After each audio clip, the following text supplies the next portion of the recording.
اهدنا الصراط المستقیم۔ بسم اللہ والصلاة والسلام علی رسول اللہ، اما بعد۔ ناظرین، حج و عمرہ کے حوالے سے سوال و جواب کا سلسلہ جاری ہے۔ آج کی اس ملاقات میں ایک اہم سوال پر شیخ سے ہم سنیں گے، وہ یہ ہے کہ شیخ، حجاج اکرام یا عمرہ کرنے والے لوگ جب وہاں پر جاتے ہیں تو اپنا طواف کرتے ہیں، اس کے بعد پھر وہ دوسروں کے نام سے بھی وہاں پر طواف کرتے ہیں، تو اس کا کیا حکم ہے، اس بارے میں بتائیں۔ بسم اللہ الرحمن الرحیم، الحمد للہ رب العالمین والصلاة والسلام علی رسولہ الکریم، اما بعد۔ محترم ناظرین اور معزز حجاج کرام، دوسروں کے نام سے طواف کرنا شرعی طور پر اس کی کیا حیثیت ہے، کیا حکم ہے، اس کو لے کر علماء کے درمیان میں اختلاف ہے۔ لیکن اگر ہم اللہ کے رسول صلی اللہ علیہ وسلم کی احادیث پر غور کرتے ہیں اور مستند معتبر علماء کرام کی رائے اور ان کے استنباط کو دیکھتے ہیں تو ہمارے سامنے جو چیز آتی ہے وہ یہ کہ انسان مالی طور پر کسی اور کے لیے کچھ کر سکتا ہے، چاہے وہ زندہ ہو چاہے مر گئے ہوں، یعنی مرنے والوں کے نام پر بھی اور زندہ لوگوں کے نام پر بھی صدقہ و خیرات کر کر اس کا اجر ان کے نام کی وہ سوچ سکتا ہے، جس کو ہم ایصال ثواب کہتے ہیں۔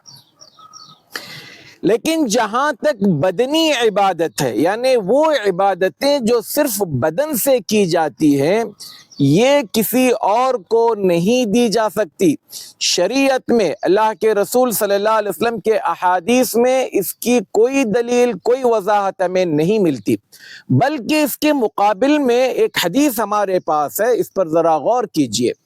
آپ صلی اللہ علیہ وسلم فرماتے ہیں اذا مات الانسان انقطع عمله الا من ثلاث، جب انسان مر جاتا ہے تو اس کا نام اعمال بند ہو جاتا ہے، یعنی اس کے نام اعمال میں اضافہ ہونا رک جاتا ہے، سوائے تین چیزوں کے۔ فرمایا صدقۃ جاریہ، ایک ایسا صدقہ جو بندے نے خود کیا ہو یا اس کے وارثین میں سے کسی نے اپنے اس مرنے والے کے نام صدقے جاریہ کیا ہو، جیسے کہیں کنواں کھود دیا، کوئی یتیم خانہ بنوا دیا، کوئی مسجد بنوا دیا، یا مسجد میں کچھ اور کام کر دیا۔ یہ ایک لمبی فہرست ہے، صدقے جاریہ آپ سمجھ لیجئے۔ دوسرا علم ينتفع به، ایسا علم جس سے لوگ فائدہ اٹھائیں، مسجد میں کتابیں رکھ دیا، مسجد میں قرآن مجید رکھ دیا، لائبریری میں کتابیں رکھ دیا، لوگ اس سے فائدہ اٹھا رہے ہیں، یا پھر کسی عالم کی کفالت کر گیا، جس عالم کے علم سے دنیا فیض پا رہی ہے اور وہ بندے کے جیب سے اس عالم کے لیے خرچ ہو رہا ہو، یہ ساری شکلیں اس علم میں آتی ہیں۔ تیسری چیز اللہ کے رسول صلی اللہ علیہ وسلم نے فرمایا او ولد صالح يدعو له، یا نیک اولاد جو اس کے لیے دعا کرے۔ اب دعا کرنا یہ واحد ایسی چیز ہے، اللہ کے رسول صلی اللہ علیہ وسلم نے یہ نہیں کہا ولد صالح يعبد له، نیک اولاد جو اپنے ماں باپ کے لیے عبادت کرے، بلکہ فرمایا ان کے لیے دعا کرے۔ اور ہمارے احسان کے سب سے زیادہ مستحق ماں باپ ہیں۔ اگر ماں باپ کے لیے عبادت نہ کر کے دعا کرنے کا حکم دیا گیا ہو تو اب وہاں پر جو لوگ نانا نانی کے نام، دادا دادی کے نام، پھپھا چاچا تایا کے نام پر جو طواف کرتے ہیں، اس کا کوئی ثبوت ہمارے پاس نہیں ہے۔ اس لیے علماء یہ کہتے ہیں کہ عبادت ہم اپنی کریں اور اس عبادت میں دعا ہم دوسروں کے لیے کریں۔ مان لیجئے کوئی بندہ طواف کر رہا ہے تو وہ طواف اپنے لیے کرے، اور ہر چکر میں جب دعا کرے تو وہ دوسروں کے لیے کرے۔ اللہ تبارک و تعالی فرماتا ہے وَأَن لَيْسَ لِلْإِنسَانِ إِلَّا مَا سَعَى، انسان کے حصے میں وہی سب کچھ آئے گا وہ جو خود کر جائے گا۔ دوسروں کی ہوئی چیزیں ہم ٹرانسفر کریں، یہ اس کا کہیں ثبوت نہیں ہے۔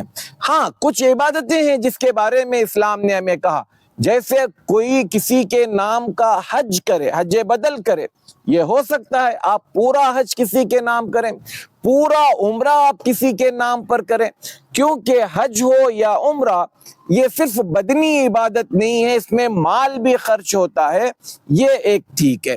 اور اسی طرح سے صرف روزوں کے بارے میں آتا ہے، وہ بھی وہ فرض روزے جو کسی بندے کے چھوٹ گئے اور وہ وقت نہ پا سکا۔ مان لیجئے میں مثال سے بات سمجھاؤں تو بات واضح ہو جائے، ایک انسان ہے 5 رمضان کو بیمار ہو گیا اور ایسا بیمار تھا کہ جلد اچھا ہو جائے گا، ٹھیک ہو جائے گا، یہ امید تھی۔ 5 دن کے بعد اس کا انتقال ہو گیا اور اس نے یہ 5 دنوں میں روزہ اس لیے نہیں رکھا کیونکہ اسلام نے بیمار کے لیے اجازت دے رکھی ہے کہ وہ اس کی قضا رمضان کے بعد کر سکتا ہے، لیکن اللہ نے اس کو مہلت نہیں دی اور موت اس کو آ گئی۔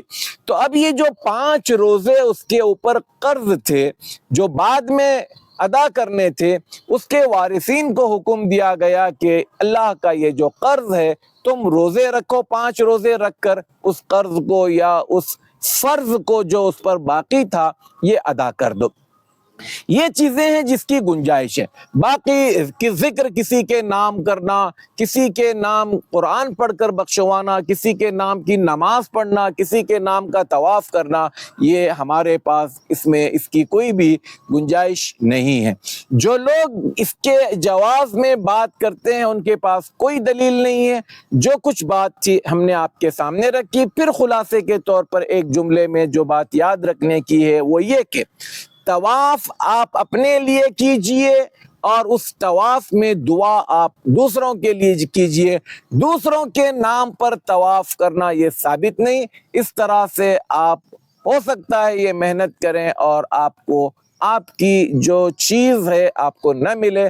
اللہ تبارک و تعالی ہمیں ہر کام سنت کے مطابق، اللہ کے رسول صلی اللہ علیہ وسلم کے بتائے ہوئے طریقے کے مطابق گزارنے کی توفیق عطا فرمائے۔ آمین۔ والسلام علیکم ورحمۃ اللہ وبرکاتہ۔ وعلیکم السلام ورحمۃ اللہ وبرکاتہ۔ کہ صراط مستقیم کا جو چینل ہے ماشاءاللہ معتبر ہے، میں نے بھی اس کی کئی کلپ سنی، بہت دلائل دیتے ہیں، بہت تفصیل کے ساتھ مسئلے کی وضاحت کرتے ہیں، اس لیے مجھے یہ چینل پسند آیا۔ میں آپ سے بھی ریکمینڈ کروں گا، سفارش کروں گا کہ آپ بھی اس چینل سے فائدہ اٹھائیے۔ اللہ تعالیٰ آپ کو جزائے خیر دے۔